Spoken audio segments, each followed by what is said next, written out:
দুদিনের উত্তর জেলা সফরে এসে বিভিন্ন মণ্ডলের সাংগঠনিক সভা করছেন প্রাক্তন সাংসদ রেবতী মোহন ত্রিপুরা। সোমবার জেলার বাগবাসা মণ্ডলের সাংগঠনিক বৈঠকের পর মঙ্গলবার 54 নং কদমতলা কুর্তি মণ্ডলে সাংগঠনিক বৈঠক করলেন 2 নং পূর্ব ত্রিপুরা লোকসভা আসনের প্রাক্তন সাংসদ রেবতী ত্রিপুরা। এদিন দুপুর 12:30টায় কদমতলা চন্দ্রকোনা টাউন হলে অনুষ্ঠিত হয় সাংগঠনিক বৈঠক।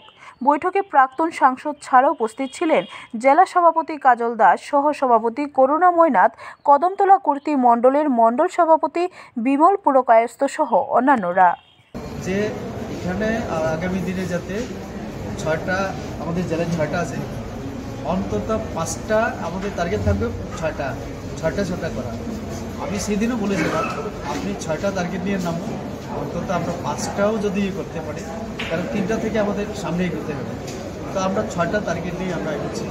তার জন্য আস্তে আস্তে সাংগঠনিক কর্মসূচি আপনারা দেখতে পারবেন, শুধু আজকে না, আগামী দিনে আরও হয়তোবা এই মাসের শেষে এই মণ্ডলেই আরও অনেক কিছু হতে চলছে।